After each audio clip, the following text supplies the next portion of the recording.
ജുമയുടെ പരിപൂർണമായ പ്രതിഫലം നമുക്ക് കിട്ടണം. ആ ഒരു പ്രതിഫലവും നമുക്ക് നഷ്ടപ്പെട്ടുകൂടാ. അതുകൊണ്ട് ആ ദിവസത്തെ പ്രത്യേകമായ പുണ്യങ്ങൾ വാരിക്കൂട്ടുവാൻ മഹാനായ റസൂൽ കരീം സല്ലല്ലാഹു അലൈഹി വസല്ലം പറഞ്ഞ കുറെ മര്യാദകളുണ്ട്. അതിൽ ഒന്നാമത്തതാണ് കുളിച്ച് ദേഹശുദ്ധി വരുത്തലാണ്. ജനാബത്തുകാരനല്ലെങ്കിലും വലിയ അശുദ്ധി ഉള്ളവനല്ലെങ്കിലും വലിയ അശുദ്ധിയുള്ളവൻ കുളിക്കുമ്പോൾ എത്രത്തോളം പരിപൂർണമായ ശുദ്ധീകരണമാകാൻ അവൻ പരിശ്രമിക്കുമോ അതുപോലെ ഒരു ജനാബത്തുകാരൻ കുളിക്കുന്നത് പോലെ വളരെ ശ്രദ്ധിച്ച് സൂക്ഷ്മമായി കൊണ്ട് ആരെങ്കിലും കുളി നിർവഹിച്ചാൽ, അതുപോലെ തന്നെ അവന്റെ അടുക്കലുള്ള സുഗന്ധം അവൻ ഉപയോഗിക്കുകയും ചെയ്താൽ അവന്റെ ഉള്ളതിൽ വെച്ച് ഏറ്റവും നല്ല വസ്ത്രം ധരിച്ചുകൊണ്ട് എന്നിട്ട് അവൻ പുറപ്പെട്ടു, പള്ളിയിലെത്തി. എന്നിട്ട് അവൻ ആരെയും ഒന്നും ദ്രോഹിച്ചില്ല, ബുദ്ധിമുട്ടിച്ചില്ല. എന്താ ദ്രോഹം, ബുദ്ധിമുട്ട് എന്നൊക്കെ ഞാൻ ശേഷം പറയുന്നുണ്ട്. എന്നിട്ടവൻ പ്രത്യേകമായി അവന് നിർണയിക്കപ്പെട്ട തോതിൽ അള്ളാഹു അവന് നിശ്ചയിച്ച ഇബാദത്തിൽ ഖുതുബ വളരെ കൃത്യമായി ശ്രവിച്ചിരുന്നാൽ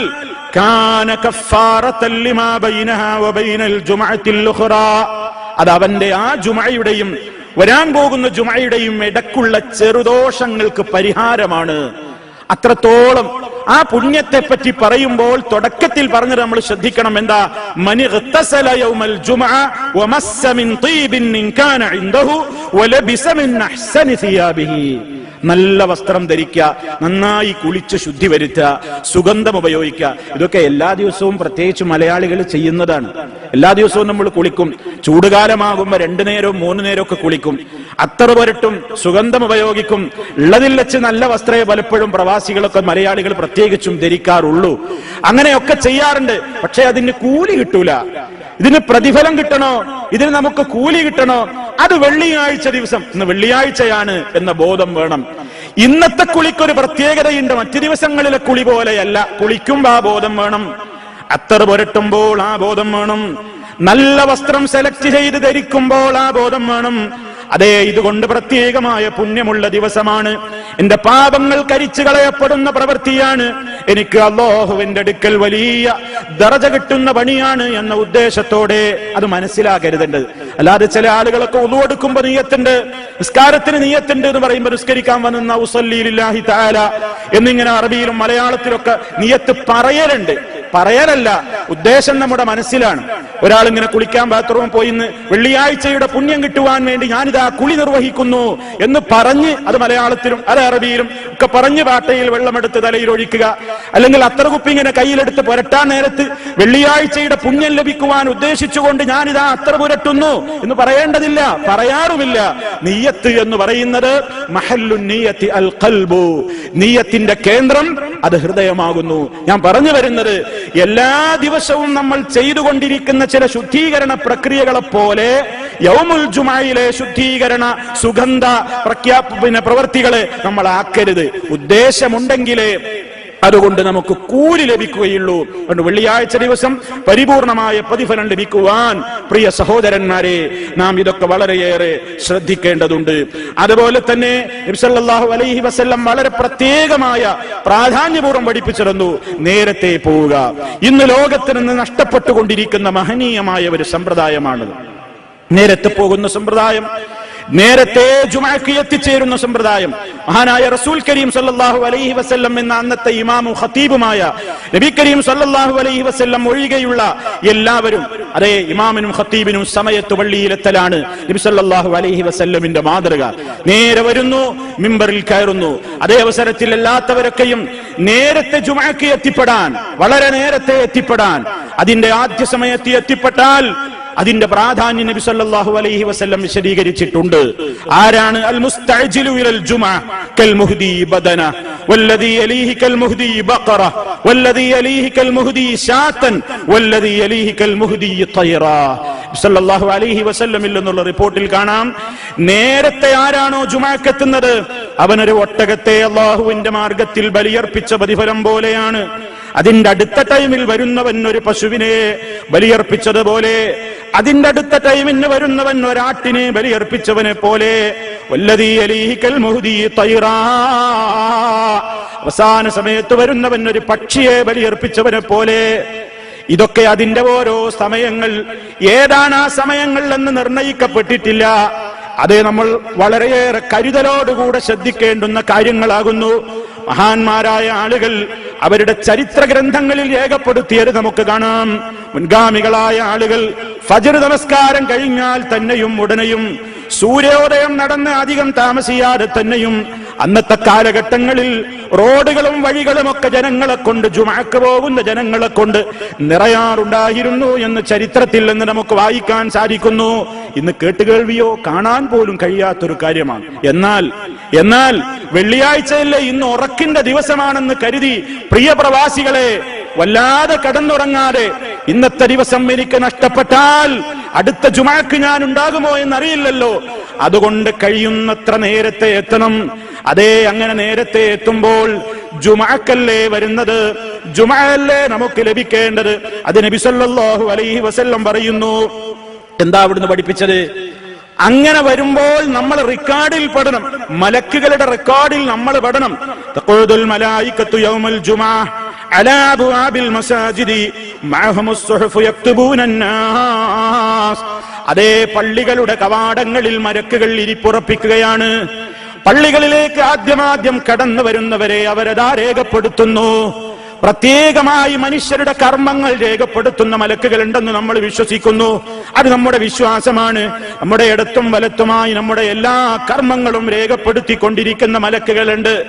അതിന്റെ പുറമേ, ആ മലക്കുകൾക്ക് പുറമേ നമ്മുടെ ജുമഅക്ക് നാം പള്ളിയിലേക്ക് വരുന്നവരുടെ ലിസ്റ്റ് തയ്യാറാക്കുവാൻ വേണ്ടി അല്ലാഹു ഏൽപ്പിച്ചിട്ടുള്ള മലക്കുകളുണ്ട്. അവരതാ പള്ളിയുടെ കവാടങ്ങളിൽ ഇരിപ്പുറപ്പിച്ചിരിക്കുകയാണ്. ഏതു സമയം വരെ അവരെഴുതുന്നു, ഫൈദാ ഖറജൽ ഇമാമു തുവിയത്തിസ് സുഹുഫു. ഇമാമദാ മിമ്പറിലേക്ക് ഖുതുബക്ക് വേണ്ടി പുറപ്പെടുന്ന സമയമായാൽ അവരവരുടെ ഏടുകൾ ചുരുട്ടി മടക്കി വെക്കുന്നു. പിന്നീട് അവരതാ ഉത്ബോധനം ശ്രവിക്കാൻ അവരും ഇരിക്കുന്നു, അവരും അത് ശ്രവിക്കുന്നു എന്ന് മഹാനായ റസൂൽ കരീം സല്ലല്ലാഹു അലൈഹി വസല്ലം പറയാണ്. എത്രയോ ആളുകൾ ജുമഅക്ക് എത്തുന്നത് ഖതീബ് മിമ്പറിൽ കയറിയതിന്റെ ശേഷമാണ്. പലരും ഒരു ഹുതുബ കഴിഞ്ഞതിന്റെ ശേഷമാണ്. പലരും 2 ഹുതുബയും കഴിഞ്ഞ് നമസ്കാരത്തിന്റെ ആദ്യ സമയത്ത് എത്തുന്നവരുണ്ട്. എല്ലാം ഒന്ന് കഴിയട്ടെ, അവസാനത്തെ തഹിയ്യാത്തിൽ വന്ന് പിടിക്കാം എന്ന് വിചാരിക്കുന്ന വലിയ തിരക്കുള്ള ആളുകളുമുണ്ട്. പറ്റൂല, പാടില്ല. ഇതിന്റെ പ്രതിഫലമാണ് നമുക്ക് നഷ്ടപ്പെടുന്നത്.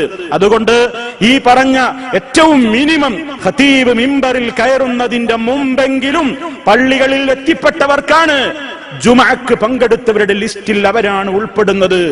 ബാക്കിയുള്ള കാര്യങ്ങൾക്കൊക്കെ ശേഷം എത്തിയവരുടെ നില എന്താണെന്ന് അല്ലാഹുവാണ് അറിയുന്നവൻ.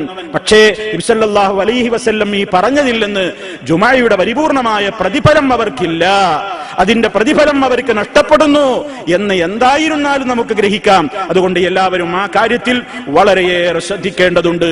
ഇത് നോക്കൂ, നബി സല്ലല്ലാഹു അലൈഹി വസല്ലം പറയാണ്, നേരത്തെ ആ പള്ളിയിൽ അങ്ങനെ ഉദ്ദേശിച്ച് ആ പുണ്യം ഉദ്ദേശിച്ചുകൊണ്ട് പുറപ്പെടുമ്പോൾ കാന ലഹു ബികുല്ലി ഖുത്വത്തിൻ യഖ്തുഹാ ഖിയാമ സനത്തിൻ വസിയാമഹാ. ഓരോ കാലടിക്കും പ്രത്യേകമായ പുണ്യമുണ്ട്. ഏതുപോലെ ഒരു വർഷം നമസ്കരിച്ചതിന് സമാനമായത്, ഒരു വർഷം നോമ്പെടുത്തതിന് സമാനമായത് എന്നൊക്കെയാണ് ഹദീസുകളിൽ അതിന്റെ പ്രത്യേകമായ മാഹാത്മ്യം പറയുന്നത്. സഹോദരന്മാരെ, എല്ലാം സഹീഹായ ഹദീസുകളാണ്. നമ്മൾ അതിന്റെ ഗൗരവം, അതിന്റെ പ്രാധാന്യം, അതിന്റെ പ്രത്യേകതകൾ വളരെയേറെ ഗൗരവത്തോടുകൂടെ കാണേണ്ടതുണ്ട്.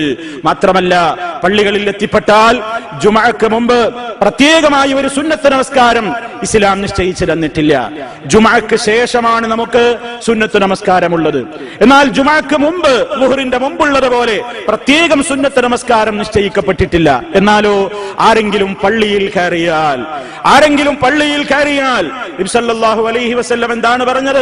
ഇദാ ജാഅ അഹദുക്കും യൗമൽ ജുമഅ, നിങ്ങളിൽ ഒരാൾ ജുമഅ ദിനം പള്ളിയിൽ എത്തിപ്പെട്ടാൽ വൽ ഇമാമു യഖ്തുബു, ഇമാം ഖുത്ബ നിർവഹിക്കുന്ന സന്ദർഭത്തിലാണെങ്കിൽ പോലും ഫൽയർക റകഅതൈൻ, 2 റകഅത്ത് അവൻ നമസ്കരിക്കട്ടെ. വൽ യതജവ്വസ് ഫീഹിമാ, വളരെ ചുരുക്കിയ തോതിലെങ്കിലും അവൻ 2 റക്അത്ത് നമസ്കരിക്കട്ടെ. പള്ളിയിൽ കയറുമ്പോ ഇപ്പൊ ഖുതുബ നടന്നുകൊണ്ടിരിക്കല്ലേ, അതുകൊണ്ട് ഞാൻ പതുക്കെ അങ്ങിരിക്കാം എന്നൊരു സഹോദരന്മാരും മനസ്സിലാക്കരുത്.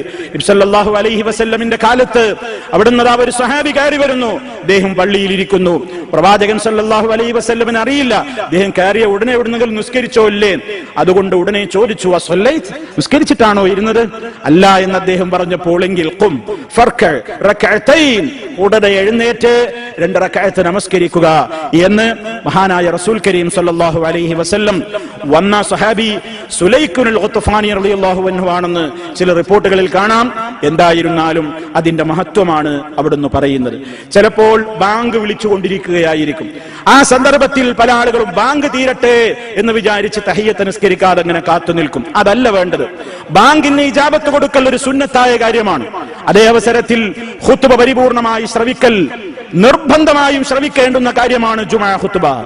അതുകൊണ്ട് ആ സന്ദർഭങ്ങളിൽ ബാങ്ക് വിളി മുഴക്കുന്നുണ്ടെങ്കിലും നിങ്ങൾ ഉടനെ തഹിയ്യത്ത് നമസ്കാരത്തിന് മുൻതൂക്കം നൽകിക്കൊണ്ട് നമസ്കരിച്ചിരുന്ന് ഖുത്ബ ശ്രവിക്കുകയാണ് വേണ്ടത്. അതാണ് അതിനെ സംബന്ധിച്ച് സൂചിപ്പിക്കുവാനുള്ളത്. മറ്റൊന്ന് സഹോദരന്മാരെ, ഇന്നത്തെ ദിവസം നമുക്ക് നേടിയെടുക്കാവുന്ന വലിയ ഒരു പുണ്യകരമായ പ്രവൃത്തിയാണ് സൂറത്തുൽ കഹ്ഫ് പാരായണം ചെയ്യൽ. അൽ കഹ്ഫ് സൂറത്ത് പാരായണം ചെയ്യുന്നതിന്റെ പ്രാധാന്യം റസൂൽ കരീം സല്ലല്ലാഹു അലൈഹി വസല്ലം പഠിപ്പിച്ചു. മൻ ഖറഅ സൂറത്തുൽ കഹ്ഫ് ഫീ യൗമിൽ ജുമുഅ അദാഅ ലഹു മിനൻ നൂരി മാ ബൈനൽ ജുമുഅതൈൻ. 2 ജുമുഅകൾക്കിടയിൽ അല്ലാഹു മനുഷ്യന് ഒരു പ്രകാശമാണ് അതിലൂടെ നൽകുന്നത്.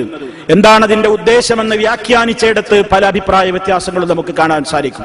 ഒരു വിഭാഗം പണ്ഡിതന്മാര് പറയുന്നത് 2 ജുമുഅക്കിടക്കുള്ള അത്രയും വൈദൂരം പ്രകാശം നാളെ മഹ്ശറിൽ അല്ലാഹു അവന് നൽകും എന്ന് വ്യാഖ്യാനിച്ചവരുണ്ട്. വേറൊരു വിഭാഗം ആളുകൾ പറഞ്ഞത് ഒരു ജുമുഅയുടെയും മറ്റു ജുമുഅയുടെയും ഇടക്ക് മനുഷ്യന് അവന്റെ പ്രവർത്തികളിൽ പ്രത്യേകമായി അവന് അല്ലാഹുവിങ്കൽ നിന്നുള്ള തൗഫീഖുകൾ ലഭിച്ചുകൊണ്ടിരിക്കും. പ്രകാശം ലഭിക്കപ്പെട്ടു കഴിഞ്ഞ മനുഷ്യന്റെ കണ്ണിന് പ്രകാശം കിട്ടിയാൽ, കാതിൽ അല്ലാഹുവിന്റെ നൂറ് കിട്ടിയാൽ, ഖൽബിൽ കിട്ടിയാൽ, ശരീരത്തിൽ മുഴുവനും അവന് നൂറ് കിട്ടിക്കഴിഞ്ഞാൽ അല്ലാഹു ഇഷ്ടപ്പെട്ടതല്ലാതെ അവൻ കാണില്ല, കേൾക്കില്ല, പ്രവർത്തിക്കില്ല, തൊടില്ല, സ്പർശിക്കില്ല, അങ്ങോട്ട് നടന്നു നീങ്ങില്ല, പങ്കെടുക്കില്ല. ആ നിലക്കുള്ള ഒരു കാവൽ കിട്ടും എന്നാണ് അതിന്റെ വ്യാഖ്യാനം എന്ന് പറഞ്ഞ പണ്ഡിതന്മാരുമുണ്ട്. ഏതായിരുന്നാലും സഹോദരങ്ങളെ, ഈ ദിവസം നാം നിർവഹിക്കേണ്ടുന്ന അൽ കഹ്ഫ് പാരായണം ഒരാളും മറക്കരുത്. അത് നിങ്ങൾക്ക് സുബഹിക്ക് ശേഷവും പാരായണം ചെയ്ത് തുടങ്ങാം. ഒരഭിപ്രായ പ്രകാരം വെള്ളിയാഴ്ച രാവ് തുടങ്ങുന്ന വ്യാഴാഴ്ച മഗ്രിബിന്റെ ശേഷം മുതൽക്ക് നിങ്ങൾക്ക് പാരായണം ചെയ്യാം. വെള്ളിയാഴ്ച ദിവസം മഗ്രിബിന്റെ മുമ്പായി അത് ഓതി തീർക്കാം. എന്തായിരുന്നാലും സഹോദരങ്ങളെ, അൽ കഹ്ഫ് സൂറത്തിന്റെ പാരായണ പ്രാധാന്യം ആരും മറക്കരുത്. എല്ലാവരും അത് നടപ്പിൽ വരുത്തണം. ആ കാര്യത്തിൽ ഒരു അശ്രദ്ധയും ഒരാൾക്കും ഉണ്ടാകരുത്. പള്ളിയിൽ വന്ന സമയം കിട്ടുന്നില്ല എന്ന് പറഞ്ഞ് പല ആളുകളും അൽ കഹ്ഫ് പാരായണം ചെയ്യാതെ മാറി നിൽക്കുന്നു. അതുകൊണ്ടാണ് ഞാൻ സൂചിപ്പിച്ചത്, പള്ളിയിൽ വന്ന് ജുമുഅക്ക് മുമ്പുള്ള ആ സമയത്ത് മാത്രമേ പാരായണം ചെയ്യാവൂ എന്നില്ല. ജുമുഅ ദിനം എന്ന് പറയുന്ന ദിവസത്തിൽ ഏതു സമയത്തും നിങ്ങൾക്ക് ആ പാരായണം ചെയ്തുകൊണ്ട് നമുക്ക് ആ പുണ്യം നേടിയെടുക്കാവുന്നതാണ്. അതുപോലെ ഇന്നത്തെ ദിവസം ശ്രദ്ധിക്കേണ്ടുന്ന വലിയ ഒരു കാര്യമായി നബി സല്ലല്ലാഹു അലൈഹി വസല്ലം പറഞ്ഞത്, നിങ്ങളുടെ ദിവസങ്ങളിൽ ഏറ്റവും ശ്രേഷ്ഠകരമായ ദിവസമാണ് യൗമുൽ ജുമുഅ. ഫഅക്സിറു അലയ്യ മിനസ് സ്വലാത്തി ഫീഹി. ആ ദിവസത്തിൽ നിങ്ങൾ എനിക്ക് വേണ്ടി ചൊല്ലുന്ന സ്വലാത്തുകൾ വർദ്ധിപ്പിക്കണം. നബി സല്ലല്ലാഹു അലൈഹി വസല്ലമിന്റെ മേൽ സ്വലാത്തിനെ അധികരിപ്പിക്കേണ്ടുന്ന ദിവസം കൂടിയാണ് വെള്ളിയാഴ്ച ദിവസം. എല്ലാ ദിവസങ്ങളിലും അവിടുത്തെ പേരിൽ സ്വലാത്തിനെ ചോദിക്കൽ വളരെയേറെ പുണ്യമാണ്. 1-ന് 10 കണ്ട് പ്രതിഫലം നൽകപ്പെടുന്ന പുണ്യകരമാണ് റസൂൽ കരീം സല്ലല്ലാഹു അലൈഹി വസല്ലമിന് വേണ്ടിയുള്ള ആ സ്വലാത്തിനെ ചോദിക്കൽ. ഇത് നബി സല്ലല്ലാഹു അലൈഹി വസല്ലം പറഞ്ഞു, വെള്ളിയാഴ്ച ദിവസം നിങ്ങൾ എനിക്ക് വേണ്ടി സ്വലാത്ത് ചൊല്ലുമ്പോൾ നിങ്ങളുടെ സ്വലാത്തുകൾ എനിക്ക് പ്രദർശിപ്പിക്കപ്പെടുന്നുണ്ട്. എങ്ങനെയാണ് ആ പ്രദർശിപ്പിക്കപ്പെടലെന്ന് നമുക്കറിഞ്ഞുകൂടാ, നമുക്കറിയില്ല എങ്ങനെയാണ് പ്രദർശിപ്പിക്കപ്പെടുന്നത്. പക്ഷെ സ്വഹാബിമാർ ഒരു കാര്യം ചോദിച്ചു, അല്ലാഹുവിന്റെ റസൂലേ, എങ്ങനെയാണ് അങ്ങേക്ക് ഞങ്ങളുടെ സ്വലാത്തുകൾ പ്രദർശിപ്പിക്കപ്പെടുക? അങ്ങ് നുരുമ്പി എല്ലുകളായി പോയിട്ടുണ്ടാവില്ലേ? ആ സമയത്ത് നബി സല്ലല്ലാഹു അലൈഹി വസല്ലം പറയുന്നു, അവിടുന്ന് പഠിപ്പിച്ചു, ഇന്നല്ലാഹ ജല്ല വഅലാ ഹറമ അലൽ അർളി അൻ തഅകുല അജ്സാമനാ. അല്ലാഹു റബ്ബുൽ ആലമീൻ ഭൂമിയോട് നിഷിദ്ധമാക്കിയിരിക്കുകയാണ് പ്രവാചകന്മാരായ ഞങ്ങളുടെ ശരീരത്തെ തിന്നുകളയരുതെന്ന്. അപ്പൊ അമ്പിയാക്കന്മാരുടെ ശരീരം മണ്ണ് തിന്നുകയില്ല, അമ്പിയാക്കന്മാരുടെ ശരീരം മാത്രം ജീർണിക്കുകയില്ല. അത് മണ്ണ് തിന്നുകയോ നുരുമ്പിക്കുകയോ ദ്രവിച്ചു പോവുകയോ ഒന്നും ചെയ്യില്ല. ആ കാര്യം കൂടി മഹാനായ റസൂൽ കരീം സല്ലല്ലാഹു അലൈഹി വസല്ലം അതിലൂടെ പഠിപ്പിച്ചു. അതുകൊണ്ട് വെള്ളിയാഴ്ച ദിവസം പ്രത്യേകം പുണ്യമുണ്ട് സ്വലാത്തിന് എന്ന ഉദ്ദേശത്തോടുകൂടി സ്വലാത്തുകൾ അധികരിപ്പിക്കണം. എങ്ങനെയാ സ്വലാത്ത് ചൊല്ലേണ്ടത്? നബി സല്ലല്ലാഹു അലൈഹി വസല്ലമിൽ നിന്ന് വന്നിട്ടുള്ള ഏത് രീതിയിലും നമുക്ക് സ്വലാത്ത് ചൊല്ലാം. അവിടുന്ന് പഠിപ്പിച്ച, വളരെ പ്രാധാന്യപൂർവ്വം പഠിപ്പിച്ച ഇബ്രാഹിമിയ സ്വലാത്ത്, അല്ലാഹുമ്മ സ്വല്ലി അലാ മുഹമ്മദിൻ വഅലാ ആലി മുഹമ്മദ് كما صليت على إبراهيم وعلى آل إبراهيم إنك حميد مجيد اللهم بارك على محمد وعلى آل محمد كما باركت على إبراهيم وعلى آل إبراهيم إنك حميد مجيد. വേറെയും കുറേ റിപ്പോർട്ടുകളുണ്ട്. ആ റിപ്പോർട്ടുകളൊക്കെയും നമ്മൾ ചോദിച്ചറിഞ്ഞ് പഠിച്ചു മനസ്സിലാക്കി അതൊക്കെയും നടപ്പിൽ വരുത്തുന്നതാണ് ഏറ്റവും ശ്രേഷ്ഠകരമായത്. സല്ലല്ലാഹു അലൈഹി വസല്ലമിന് അല്ലാഹുവേ നീ ഗുണം ചെയ്യണമേ, നീ രക്ഷ നൽകണമേ എന്ന അർത്ഥം വരുന്ന ഏത് പദപ്രയോഗങ്ങൾ നടത്തിയാലും സ്വലാത്തിന്റെ പുണ്യം നമുക്ക് ലഭിക്കും. എന്നാൽ ഈ ഹദീസുകളിൽ വാരിദായിട്ടുള്ള വന്നിട്ടുള്ള അതേ പദങ്ങൾ ചൊല്ലലാണ് മറ്റുള്ളതിനേക്കാൾ ഏറ്റവും ശ്രേഷ്ഠകരമായത്. എന്നാൽ ഉത്തമം പോയിട്ട് തീരെ ചൊല്ലാൻ പാടില്ലാത്ത കുറെ സ്വലാത്തുകൾ ഇന്ന് മാർക്കറ്റിലുണ്ട്. അത് അല്ലാഹുവിന്റെ റസൂൽ സല്ലല്ലാഹു അലൈഹി വസല്ലമിനെ കുറിച്ച് വിശ്വസിക്കാൻ പാടില്ലാത്തത് പറയുന്ന, അവിടുത്തെ കുറിച്ച് പറയാൻ പാടില്ലാത്തത് പറയുന്ന, അവിടുത്തെ കുറിച്ച് അവിടുന്ന് ഒരിക്കലും അംഗീകരിച്ചിട്ടില്ലാത്ത വിശേഷണങ്ങൾ അവിടുത്തെ പേരിൽ കെട്ടിവെക്കുന്ന രൂപത്തിലുള്ള ഒട്ടേറെ സ്വലാത്തുകളുണ്ട്. നാരിയ സ്വലാത്ത് പോലെ, അതുപോലെ തന്നെ പല രൂപത്തിലുള്ള പല പേരുകളിലുള്ള പല സ്വലാത്തുകളുമുണ്ട്. അനിസ്ലാമികമായ ആശയാദർശങ്ങൾ കുടിക്കൊള്ളുന്ന അത്തരം സ്വലാത്തുകൾ വർജ്യമാണ്. അത് നമുക്ക് ചൊല്ലാൻ പാടില്ല. അത് നമുക്കൊരിക്കലും അതുകൊണ്ടുള്ള പ്രതിഫലം ലഭിക്കുകയുമില്ല. ഇത് നാം പ്രത്യേകമായി മനസ്സിലാക്കണം. ഏതായിരുന്നാലും സഹോദരങ്ങളെ, വെള്ളിയാഴ്ച ദിവസം നാം നമുക്ക് അനുവദിക്കപ്പെട്ട ഈ സ്വലാത്ത് വളരെ അധികരിപ്പിക്കേണ്ടതുണ്ട്. അല്ലാഹുവിന്റെ റസൂലുമായി ഏറ്റവും നാളെ മഹ്ശറിൽ അടുപ്പം കിട്ടുന്നവൻ, അല്ലാഹുവിന്റെ റസൂലുമായി ഏറ്റവും നാളെ മഹ്ശറിൽ അടുപ്പം കിട്ടുന്നവൻ ഇസ്ലാമികമായ എല്ലാ കാര്യങ്ങളും ജീവിതത്തിൽ പകർത്തുന്നതോടൊപ്പം അവിടുത്തേക്ക് വേണ്ടി എത്രത്തോളം സ്വലാത്ത് ചൊല്ലുന്നുവോ, അവിടുത്തേക്ക് വേണ്ടി എത്രത്തോളം സ്വലാത്തിന് ചോദിക്കുന്നുവോ അവരായിരിക്കുമെന്ന് നമ്മൾ മനസ്സിലാക്കണം. അതുകൊണ്ട് സ്വലാത്ത് ചെല്ലാത്തവരാണ് മുജാഹിദുകൾ, സ്വലാത്ത് ചെല്ലാത്തവരാണ് ഈ വിഭാഗങ്ങൾ എന്നൊക്കെ പലരും നമ്മെക്കുറിച്ച് ആരോപണങ്ങൾ പറയാറുണ്ട്. പ്രിയമുള്ളവരെ, യാഥാർത്ഥ്യം നിങ്ങൾക്ക് ഈ വാക്കുകളിലൂടെ മനസ്സിലായി കാണുമല്ലോ. അതുകൊണ്ട് ഈ വസ്തുതകളെ മനസ്സിലാക്കി പുണ്യം നേടാൻ നമുക്ക് നിശ്ചയിക്കപ്പെട്ട ഈ ദിവസത്തിൽ സർവ്വപുണ്യങ്ങളെയും കരസ്ഥമാക്കുവാനുള്ള പരിശ്രമങ്ങളിൽ, അധ്വാനങ്ങളിൽ മുഴുകണേ എന്ന് എന്നെയും നിങ്ങളെയും ഓർമ്മപ്പെടുത്തുന്നു. സർവശക്തൻ നമുക്കതിന് തൗഫീഖ് നൽകി നമ്മെ ഓരോരുത്തരെയും അനുഗ്രഹിക്കുമാറാകട്ടെ. അൽഹംദുലില്ലാഹ് വസ്സലാത്തു വസ്സലാമു അലാ റസൂലില്ലാഹ് വഅലാ ആലിഹി വഅസ്ഹാബിഹിൽ ഫായിസീന ബിറിദല്ലാഹ്. അമ്മാ ബഅദ് ഫത്തഖുല്ലാഹ ഇബാദല്ലാഹ്. അല്ലാഹുവെ സൂക്ഷിച്ചു ജീവിക്കണേ. ഒരിക്കൽ കൂടി എന്നെയും നിങ്ങളെയും ഉണർത്തുന്നു. സർവശക്തൻ തഖ്വയിൽ അധിഷ്ഠിതമായ ജീവിതം നൽകി നമ്മെ ഓരോരുത്തരെയും ആദരിച്ച് അനുഗ്രഹിക്കുമാറാകട്ടെ. സഹോദരങ്ങളെ, വെള്ളിയാഴ്ച ദിവസത്തിൽ ശ്രദ്ധിക്കേണ്ടുന്ന കാര്യങ്ങൾ വളരെയേറെ ഉണ്ട്. അതിൽ വളരെ പ്രാധാന്യമർഹിക്കുന്ന കാര്യമാണ് പറഞ്ഞുകൊണ്ടിരിക്കുന്നത്. ജുമാക്ക് എത്തിപ്പെടുന്ന സഹോദരങ്ങൾ, ജുമാക്ക് പള്ളിയിൽ എത്തിപ്പെടുന്ന സഹോദരങ്ങൾ ഇമാമിനോട് എത്രത്തോളം അടുത്തിരിക്കാൻ കഴിയുമോ അത്രയും അവർക്ക് പുണ്യമാണ്. നേരത്തെ എത്തുവാൻ നബി സല്ലല്ലാഹു അലൈഹി വസല്ലം പഠിപ്പിച്ചില്ലേ? അതിന്റെ പ്രാധാന്യം അവിടുന്ന് പറഞ്ഞത് അതെ, നിങ്ങൾ ജുമാക്ക് ഹാജരാവണേ, ഇമാമായി അടുത്തിരിക്കണം.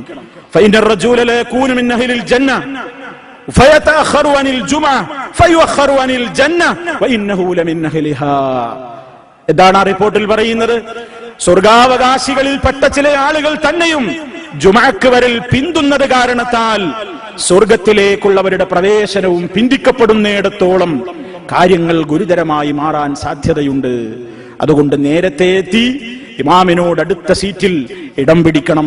നേരത്തെ വരുന്നവർ ആദ്യ ഇടങ്ങൾ നേടണം എന്നാണ് അവിടുന്ന് പറയുന്നത്. മാത്രമല്ല, വളരെ ശ്രദ്ധിക്കണം, ജുമാ ഖുത്ബ വളരെയേറെ ശ്രദ്ധിക്കണം. ഇങ്ങനെ വന്നിരുന്ന് വളരെ ശ്രദ്ധിച്ചു കേൾക്കണം, മിണ്ടാതിരിക്കണം. എങ്കിൽ